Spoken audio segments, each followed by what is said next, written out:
estamos aqui em mais um Gambito da Rainha, com essa rainha maravilhosa, Ayla. Ayla, é um prazer te receber aqui no Gambito da Rainha. Você é incrível, sua história é incrível. Agora a gente vai compartilhar essa história. Então eu queria saber de você, assim, quem é a Ayla? Maravilha, acho que primeiramente agradecer, né, o convite e a presença ilustre que é você, essa mulher motivadora, essa mulher que faz a gente caminhar para frente. E já responde um pouquinho da sua pergunta. Acho que a Ayla vem muito disso, do apoio de mulheres, de se entender como mulher, de se entender como pessoa nesse universo tão grande e de múltiplas experiências, que é o que a gente vai compartilhar aqui hoje. Então, do esporte, do direito, da política, do posicionamento, do empreendedorismo. E da família também, né, apaixonada, uma filha apaixonada, uma irmã muito cautelosa. Então, acho que isso é a Ayla, esses pedacinhos e fragmentos que se juntam numa pessoa para transformar.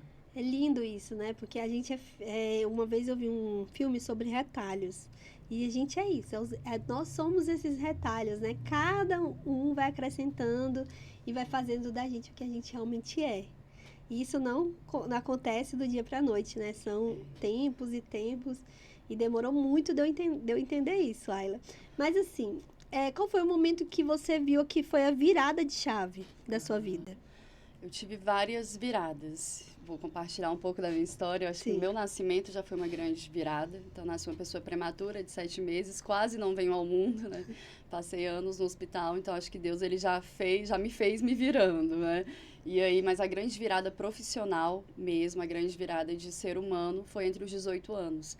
Eu vim com uma construção esportiva, uma construção de visão de mundo e sonho que durou 12 anos, 16 anos mais ou menos, né? Pegando aí a performance não profissional e profissional.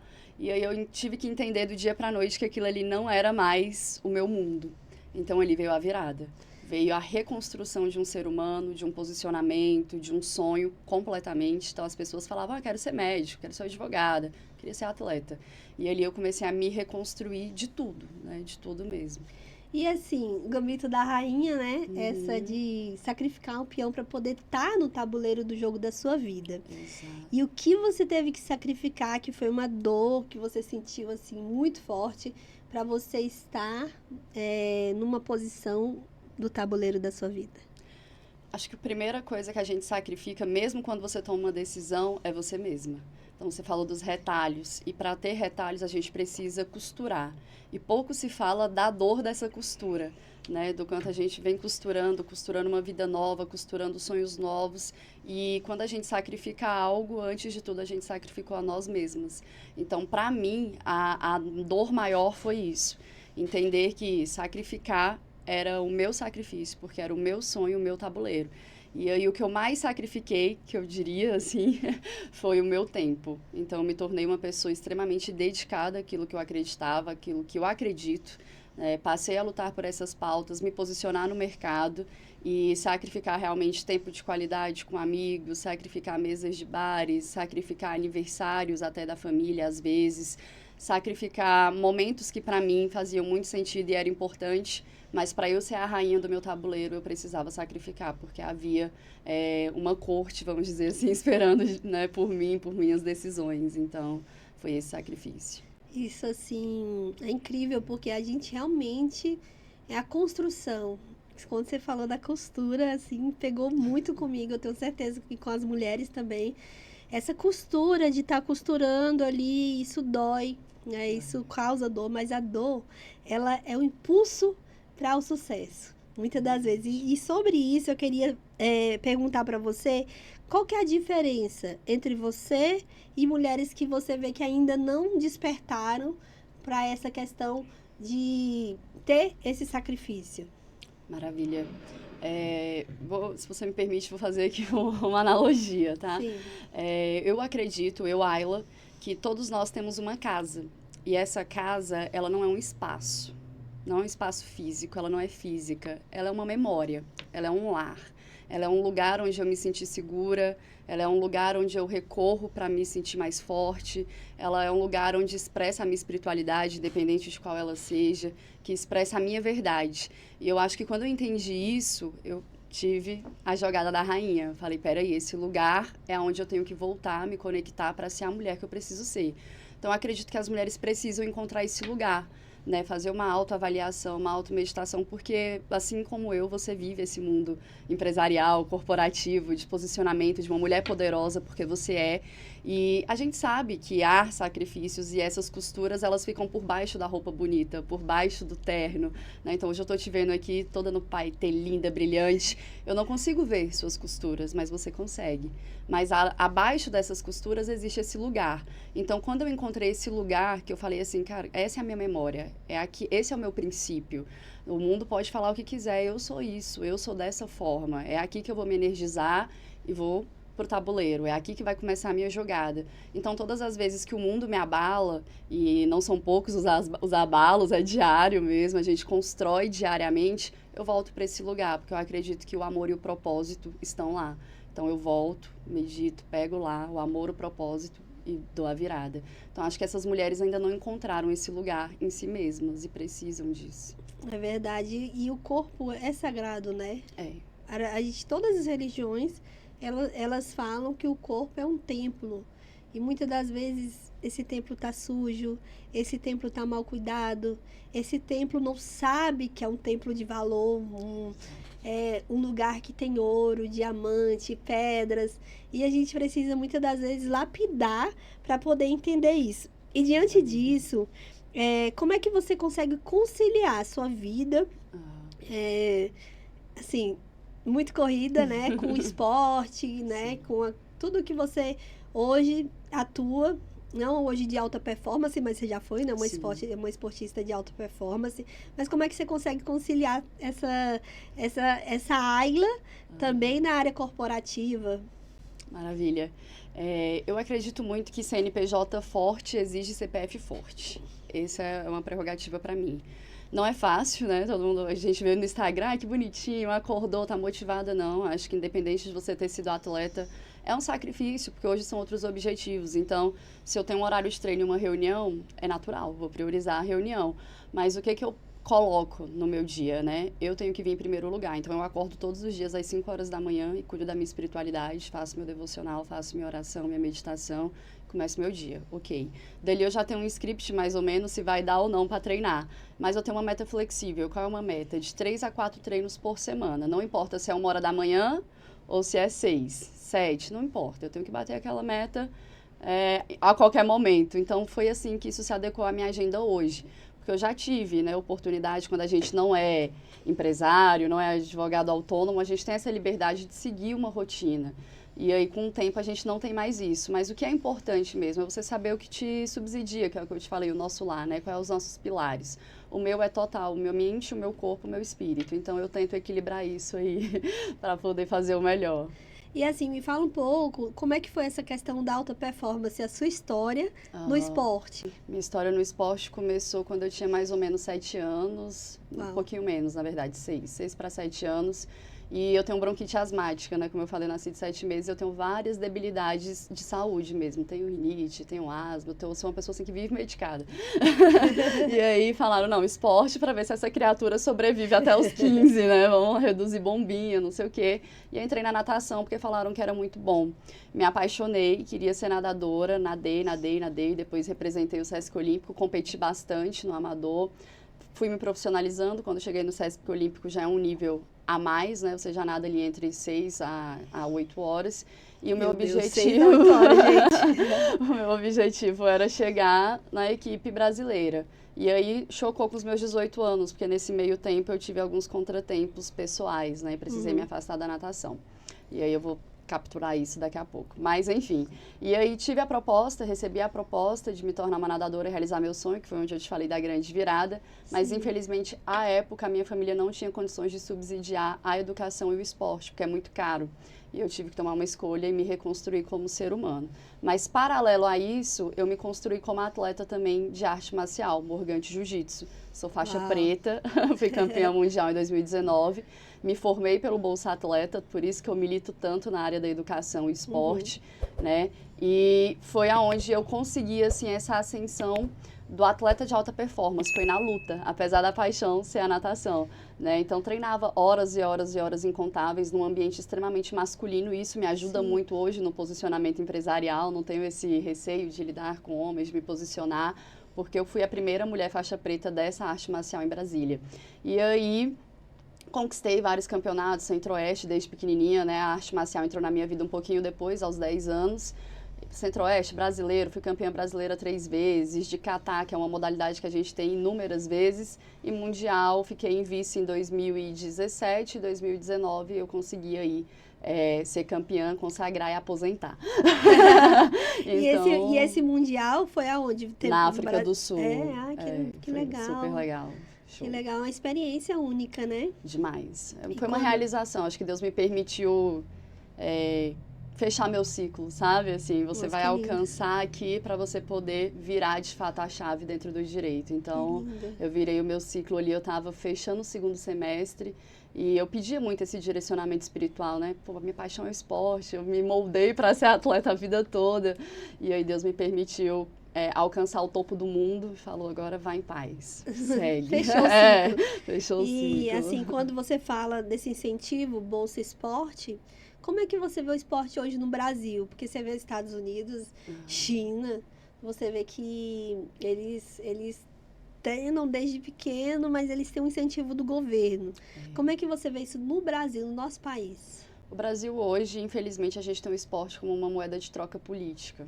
É uma das áreas que mais tem moeda de troca política. E aí eu vou explicar o porquê. E aí, quando a gente fala política, é política de forma geral, tá? A gente não está falando de partidarismo, nada. Sim. É de um posicionamento de um direito fundamental que não é promovido em razão dessa moeda. Tem mudado com a Lei Geral do Esporte, mas ainda é assim. Vamos entender o porquê. A maioria do acesso ao esporte hoje no Brasil, ele é feito por meio de projeto social. E esses projetos sociais, por a gente não ter um fundo esportivo, agora a Lei Geral prevê isso, mas até então a gente não tinha nem previsão legal para isso, nesse sentido, vamos dizer assim, ele é financiado por emenda parlamentar. Então, vamos dizer que não tem uma pesquisa sobre isso, assim, hoje em mente, mas vamos supor que 50%, 60% do esporte hoje oferecido nas periferias, oferecido de acessibilidade, ele é fomentado por emenda parlamentar.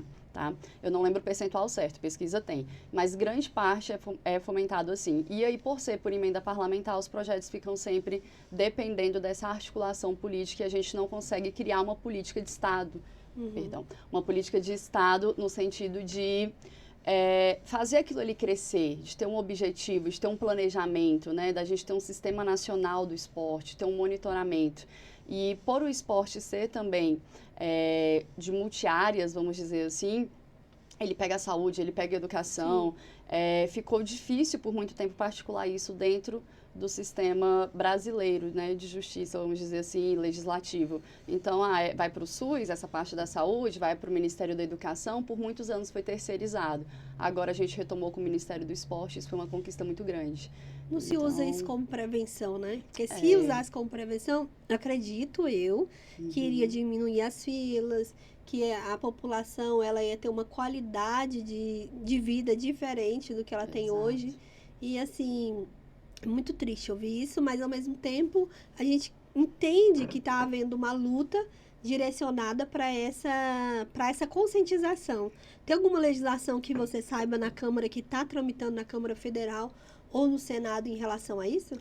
Sim, nós tivemos agora a Lei Geral do Esporte, que foi promulgada, e ela traz tudo isso, um Sistema Nacional do Esporte, possibilidade de um fundo, traz indicadores esportivos, tenta conectar melhor esses stakeholders do esporte com essa relação pública, porque o esporte ele é muito característico. Ele é uma área, falando de direito, né? Ele é uma área jurídica que é independente, ela tem autonomia constitucional, inclusive. Então, a gente tem que tomar muito cuidado até com o poder de legislar para não invadir essa autonomia. Sim. Então, a gente tem um sistema judiciário independente dentro do esporte, né? Quando a gente vê esses escândalos no futebol, por exemplo, não vai para a justiça comum primeiro, vai para a justiça desportiva. Então, a gente tem uma outra realidade, é um outro mundo. Mas hoje, com a Lei Geral do Esporte, nós temos, e a partir dela, gostaria de ressaltar, já que estamos num podcast de mulheres e para mulheres, né? Tem uma lei recente que inclusive já foi promulgada também, que é complementar, que é essa questão do combate ao abuso sexual dos atletas, né? Para poder receber fomento público agora, as entidades esportivas deverão se adequar a isso, ter esse cuidado, ter esse tratamento com as mulheres. Então, canal de denúncia que a gente usa, né, no termo empresarial. Então, eu achei muito legal trazer essa perspectiva para o ambiente esportivo, esse monitoramento, esse controle. E ontem eu ouvi uma coisa assim no carro, que eu até fiquei calada, que falou, se a gente cantar uma mulher hoje pode ser criminalizada. Mas, na verdade, o uso dessa tal, como é que fala, né, cantada, muitas das vezes é muito agressivo, né? E com essas mulheres, a gente vê o escândalo o tempo inteiro. Exatamente. Isso dói muito na gente, porque assim, quando é uma mulher que está passando pela situação, ela entende que isso acontece e que isso acaba com a carreira, com a vida, com a autoestima daquela mulher. E eu mesma, quando eu passei por um processo aos 7 anos de idade, dentro de uma igreja, uma instituição que deveria ser aquele lugar de proteção, isso com 7 anos de idade, né, passei por abuso naquele lugar, isso me marcou muito. Isso acabou com a minha vida, com o meu posicionamento e com várias áreas assim que são fundamentais, ainda mais de reconhecer que as pessoas têm malícia. Sim. E estão fazendo aquilo para poder satisfazer o seu ego, satisfazer suas necessidades físicas, né? E isso daí abala muitas mulheres. Como é que é essa situação no esporte?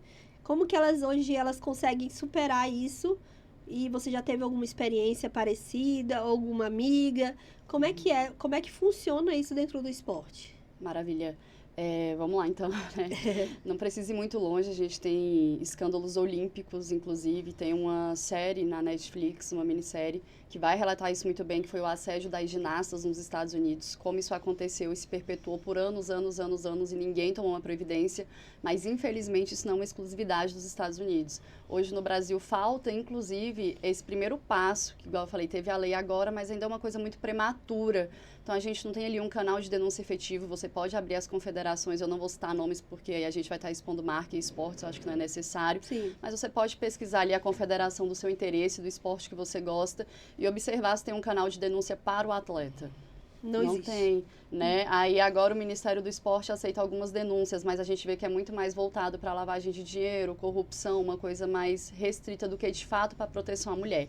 Então, em resumo, o esporte hoje para a mulher, ele não deixa de ser tão perigoso quanto o restante da sociedade, que é a nossa luta, né? A sociedade, ela é perigosa para a mulher.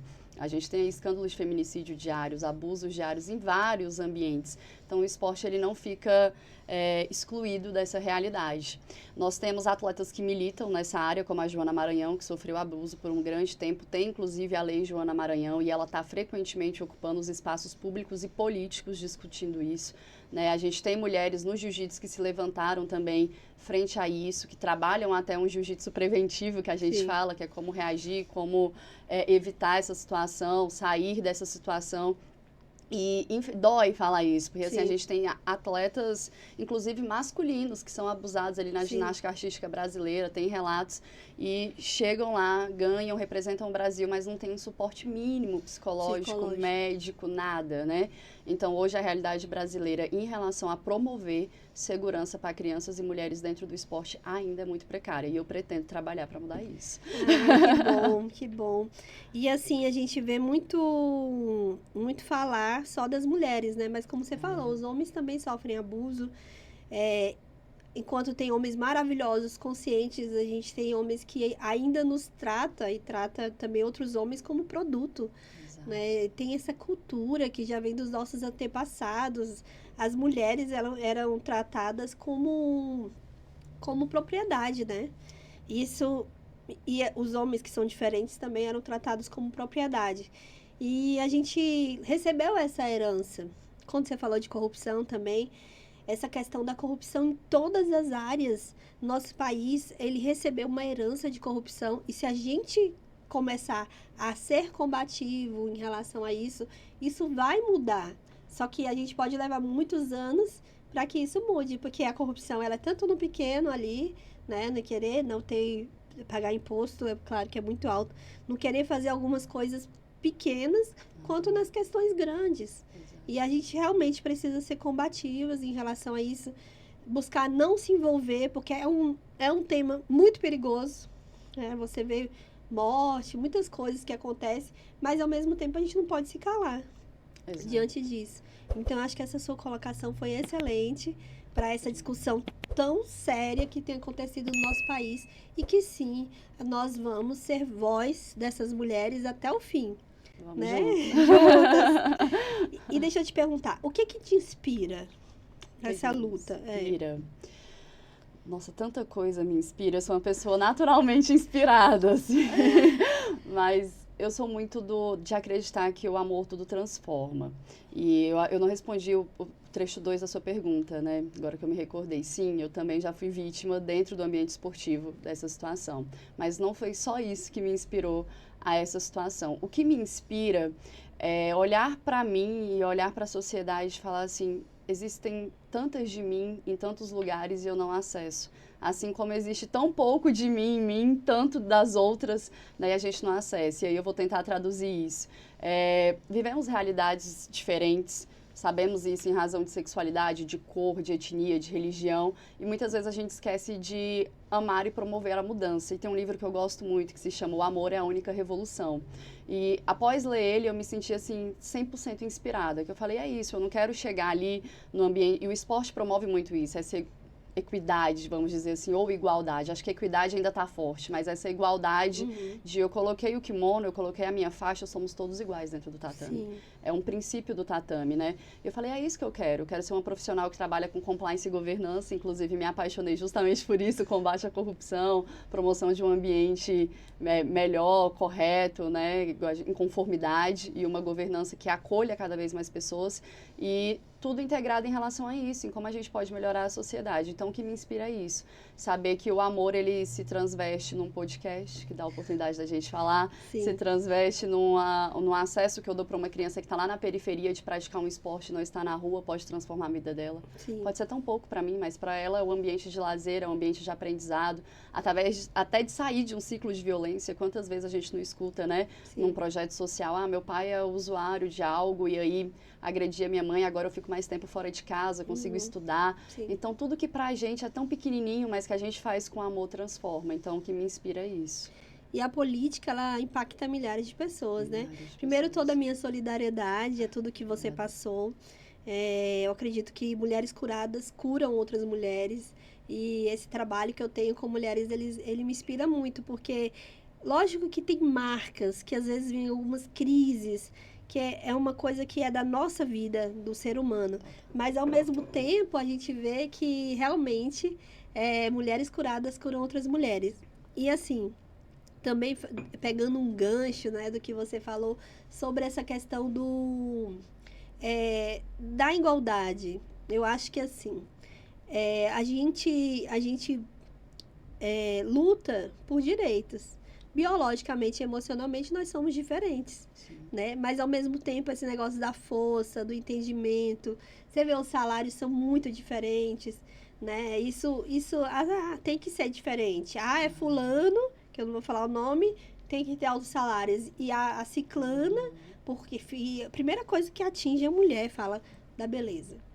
Porque é feia, porque é isso, porque é aquilo. Cara, se não é bonita, existe dificulta isso. também. Chegou lá porque é bonita. Chegou lá porque ficou com alguém. Chegou Exatamente. lá porque, né, nunca é um mérito. É muito assim, pra mulher, isso é muito complexo. Eu já vi muitas amigas minhas muito bonitas, né? Dentro do padrão, porque eu acho que todas as mulheres, elas são lindas e são rainhas. E você é muito linda. Obrigada. Mas, assim, você vê que a crítica ao corpo, a crítica ao rosto, e você não fala isso pro homem. Isso é terrível. Mas, enfim, agora eu vou te perguntar sobre quem é a pessoa ou as pessoas que te inspiram. Muitas. Mas fale Vamos 3. Vamos lá, só 3. Vou começar por você? Tô Vamos lá, então. As pessoas que me inspiram, né? Pode ser de cada fase da minha vida, eu acho que isso é muito importante. Sim, fica à vontade, você pode... Aqui é seu lugar de voz. Meu lugar, porque, né, gente, igual eu falei, eu sou multifacetada, assim, eu vivi muitas coisas, então talvez fique desconexo, mas vamos lá. Hoje, no esporte, uma pessoa que me motiva muito, que me inspira muito é a Joana Maranhão, justamente por isso. porque ela fez igual a mim, vamos dizer assim, apesar de forma mais tardia, fez a virada do esporte para o político, do esporte para o direito, do esporte por estudo. Ela é mestrada, se eu salvo engano. Então, assim, é uma mulher que me inspira a abraçar essa pauta, nós mulheres, ex-atletas ou atletas, essa mudança. Então, ela me inspira muito. Dentro do direito, eu tive uma coordenadora, e aí não sei se eu posso falar o nome dela, mas... Pode, né? claro. Se chama Anne Ávila, e essa mulher, ela transformou a minha vida, Uau. de verdade. Ela foi minha primeira orientadora de pesquisa científica e, nossa, foi assim, meu céu. Ela é uma advogada brilhante, mas mais que advogada, ela é um ser humano. Foi aí onde eu entendi que mulheres que acolhem mulheres, né, frutifica. Então, no direito, ela é essa mulher. E hoje, no empreendedorismo, eu tô muito, assim... focada na Camila Farani. Eu acho que a cultura empresarial dela é muito legal, a forma com que ela se transformou, tem o livro dela, né, Só Não Pode Desistir. Então eu falei assim, é isso que eu preciso pra minha vida. Tem um dia que eu tô, ai meu Deus, tá desabando tudo, e agora abro o livro lá e falo, vamos. Então a Camila Farani tem sido aí um farol na questão do empreendedorismo. E assim, agora o que eu vou falar pra você? Falar pras mulheres do futuro. Porque assim, isso aqui... hoje estão mulheres assistindo, mas futuramente outras mulheres vão assistir, meninas e mulheres. E tudo que a nossa voz, ela alcança a eternidade. E esse respeito às futuras gerações, ele é intrínseco dentro de nós, porque nós temos que respeitar a nossa ancestralidade e as futuras gerações que não estão aqui para poder viver esse planeta e viver as nossas vidas, né? Sim. Eu creio que essa luta hoje vai alcançá-las, mas eu queria que você deixasse um recado para elas. O que você quer falar para elas? Eu acho que da nossa ancestralidade ao presente, que é de fato um presente, ao nosso futuro, descubram qual é o lar de vocês, quais são os princípios que estão enraigados e motivem-se sempre justamente por tudo que eu falei, o amor. Quando tiver todas as diferenças, acreditem no amor e na coragem, que o medo se torna pequeno. Então, essa é a minha motivação. Eu quero ser atriz. Seja a melhor atriz, impacte a vida das pessoas, leve o melhor. Eu quero ser advogada, leve o melhor. Então, sempre focar no melhor mesmo. Esse é o recado que eu tenho pro passado, pro presente e pro futuro, que a gente seja melhor. Que lindo. E o que você ainda deseja conquistar, seu legado? Muita coisa. Então, eu quero, assim, eu acho que sucesso, ele não é só financeiro, né? É o que a gente deixa, é a nossa capacidade de deixar a consequência, né, o sucesso. Uma sucessão. Então, eu quero conquistar isso. Eu quero que se Deus o livre, venha a falecer, né? Eu espero que demore um pouquinho ainda. Mas, assim, que quando eu venha a falecer, eu não tenha acumulado só bens. Eu tenha acumulado esperança e pessoas que vão continuar tocando aquilo ali que eu construí. Seja numa perspectiva filosófica, de cuidar dos outros, como eu falei, de melhorar os ambientes, mas também de legado profissional e familiar. Eu sou muito apegada à minha família, então acho que é onde nasce tudo, é isso. É o âmago, né? A família é o âmago. Agora vamos falar de outra parte. Vamos. Algo engraçado que aconteceu na sua vida, na sua profissão. Pode ser no esporte e na sua profissão, não tem problema. Que te lembra agora. Engraçado em que contexto? Assim, que te lembra agora.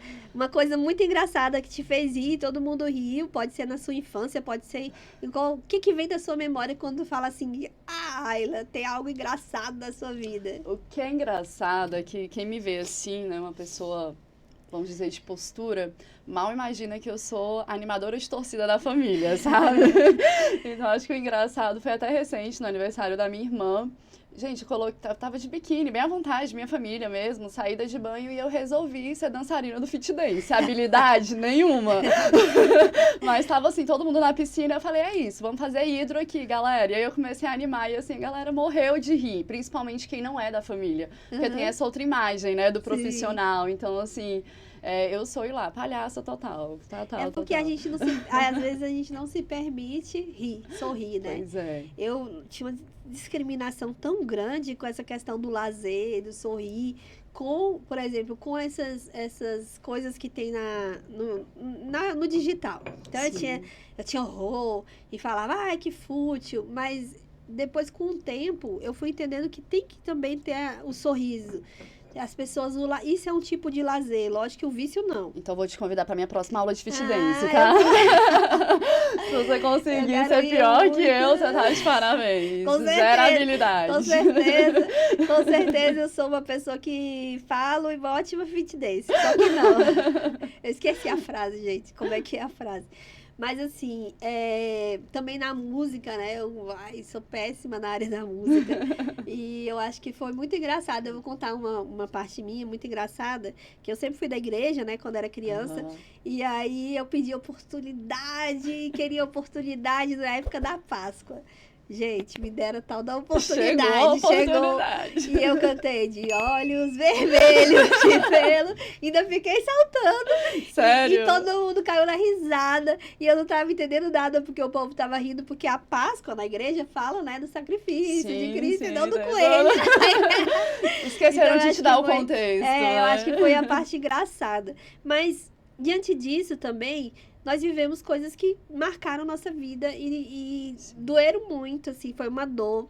Eu acho que isso nos identifica com pessoas, né? E assim, qual foi sua maior dor na sua vida que você fala assim, meu Deus do céu, como é que eu consegui chegar até aqui?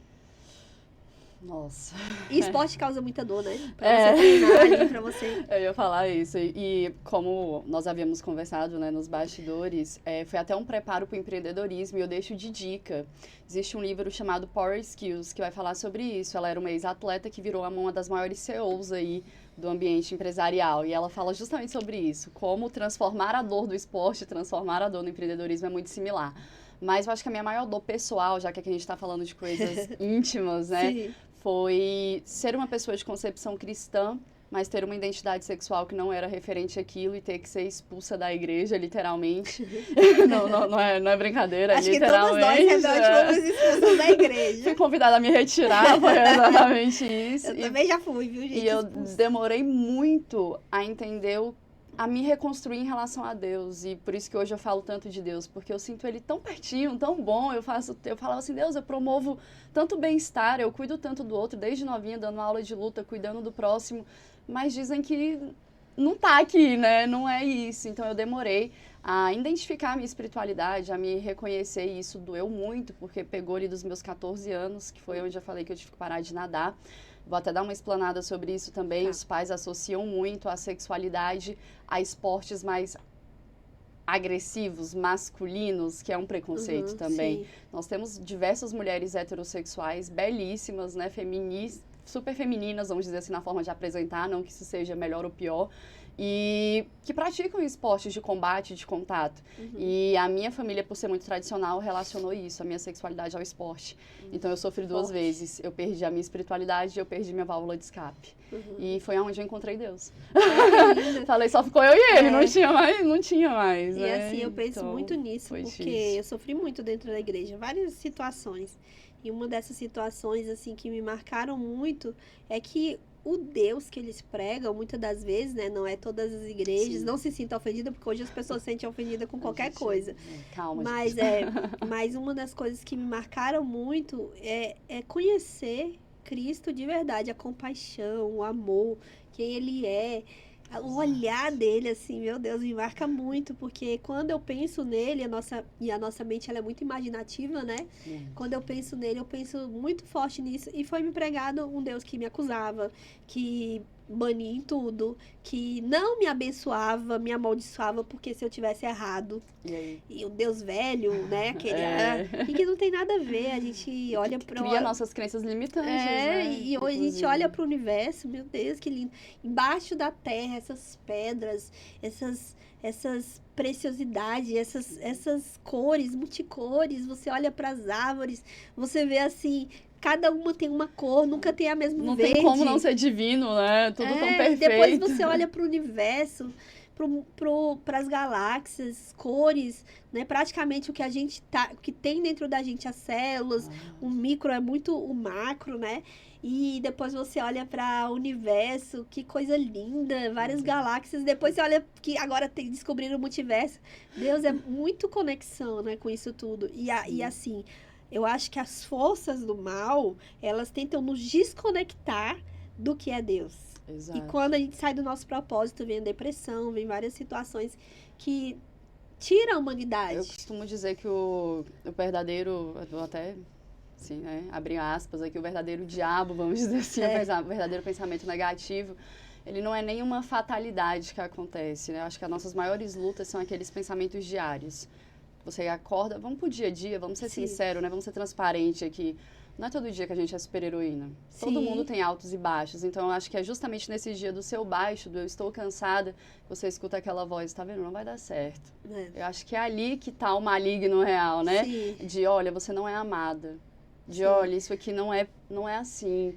Te falta bondade, te falta bênção, igual você falou, né? O próprio significado de bênção, ele é muito bonito. E aí, quando eu entendi isso, que os frutos do Espírito são paz, benevolência, amor, falei, nossa, ótimo, vamos então, vamos. Que Jesus diferença, Cristo, né, do que Jesus me Cristo pregaram, é do que eu maravilhoso, vamos. E aí, assim, é sobre isso, igual você falou, é da paixão do universo, a luta diária contra os nossos próprios pensamentos.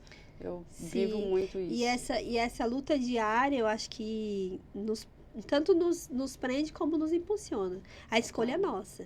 Né? A gente ouvia a serpente, porque para mim isso, quando fala da serpente, seja você acredita não, ou sim na história, né, do Éden, quando fala da serpente, é exatamente isso. Eles querem colocar Deus como uma coisa ruim que proíbe a gente de fazer as coisas. E eu vejo muito isso dentro das igrejas. Sim. E esse discurso da serpente, não todas as igrejas, de novo, que não se sinta ofendido.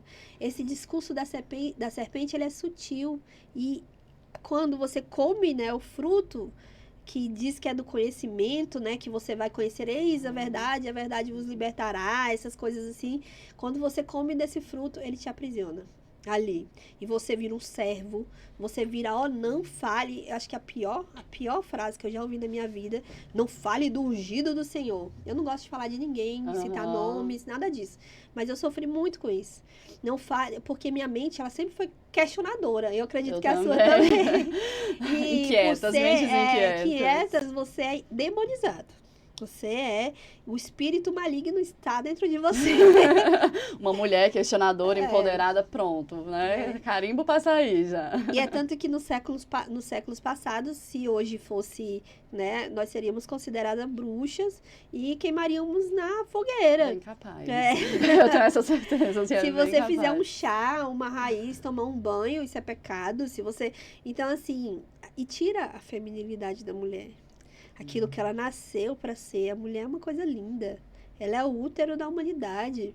Sim. Né? Sai dela a humanidade. E quando eu penso que essas instituições, porque não é só a igreja, eu vejo também outras religiões. Não, eu tô falando igreja porque tudo, foi o que eu vivi. Corporativo, como você falou. Se é bonita, chegou lá pela beleza. Se é feia, tá sofrendo.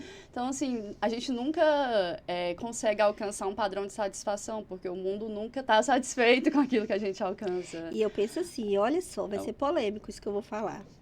Mas quando a criação, porque essa história de Adão e Eva tem várias religiões.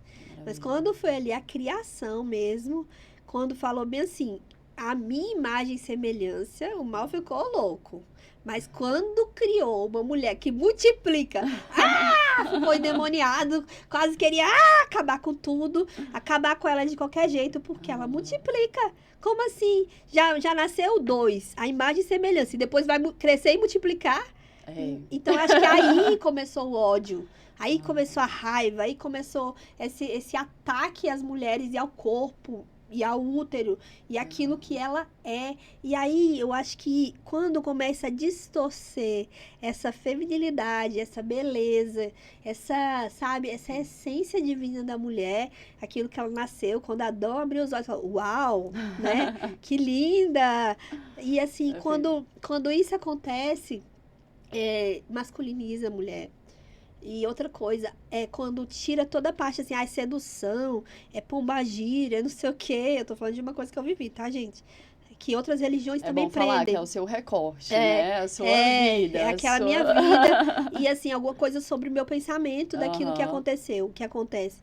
E a mulher que é bonita, na igreja também é demonizada. Você é linda também, tá? Pode apontar pra você mesma. A mulher que é bonita é demonizada. A mulher que tem um corpo, né, assim, que chama atenção, é demonizada. E a mulher que questiona é demonizada. Então, assim, gente... Imagina tudo em uma só. Não é só na na igreja, isso não é política, né? Como você falou, em todos os ambientes, nas religiões. Ah, para onde que eu vou correr então? Conheça Deus, conheça a palavra, porque aquela palavra, agora sim, pro lado bom, ela liberta de verdade, né? Conheça aquilo que realmente é a sua essência, que você nasceu para ser. Conheça Jesus, que Jesus também não desprezou as mulheres, né? Tanto que a primeira aparição dele, né, depois da morte, foi para as mulheres, né? Conheça realmente as religiões. Quando eu vejo, assim, o Alcorão, e depois eles fazem uma lei, né? Os mais, que é a Siri, e eu fico pensando, não sei se é Siri o nome, Síria, não sei o nome, para reprimir as mulheres e matar e fazer coisas horríveis. Não tem nada a ver com aquilo que está no Alcorão ou outras, né, religiões. E a mulher também é isso, gente. A gente sofre, mas a gente é linda. Nós somos lindas, nós somos rainhas. Nós somos. E eu quero dizer que você é uma rainha. Obrigada. E essa realeza, ela brilha. Obrigada. E não deixe nunca apagar o seu brilho. Obrigada. Seja forte, corajosa, guerreira. E é isso. Juntas nós vamos fazer a diferença. E agora, as palavras finais. Ah, não, gente, eu sei que vocês estão achando que é a última. Eu quero que você fale para as pessoas as suas palavras finais do que você entendeu nesse podcast, como é que foi para você. Ah, que maravilha. Primeiramente, eu lamento, porque não tem como todas as mulheres estarem aqui, né? Eu adoraria compartilhar esse espaço com todas as mulheres, mas a internet tem esse poder de abraçar e acolher todo mundo. Então, eu desejo que quando vocês assistam, vocês se sintam parte dessa nossa espiritualidade, desse nosso empreendedorismo, dessa nossa conversa, que tenha sido realmente um café a 3 e não a 2. Então, gente, eu só tenho que agradecer, primeiramente, a você, essa mulher fantástica que você é, a forma como você abre o seu coração e se põe em postura, né? A gente consegue ver aonde é a rainha e aonde é a mulher que construiu essa rainha. Então, eu convido vocês a isso, a conhecerem o podcast, a conhecerem ainda mais a sua trajetória e tomarem vários cafés conosco, porque vale muito a pena, é maravilhoso. Sim, viu? Você aqui está aberto para você, aqui é a voz para as mulheres. Quero agradecer ao Ilha Brasil Comunicação, que é o nosso maior patrocinador. E dizer que, assim, eu sou muito feliz de conhecer a ilha, conheçam esse lugar incrível. Eu tenho certeza que vai alcançar o Brasil inteiro, essa qualidade, essa equipe. E também, assim, dizer para vocês, mulheres, essa é uma história real, da vida real. E você aqui, esse microfone aqui é para você. Aqui você tem voz, aqui você pode falar e pode impactar milhares de pessoas. É isso. Ah, não, chegou ao fim. Tchau. Tchau.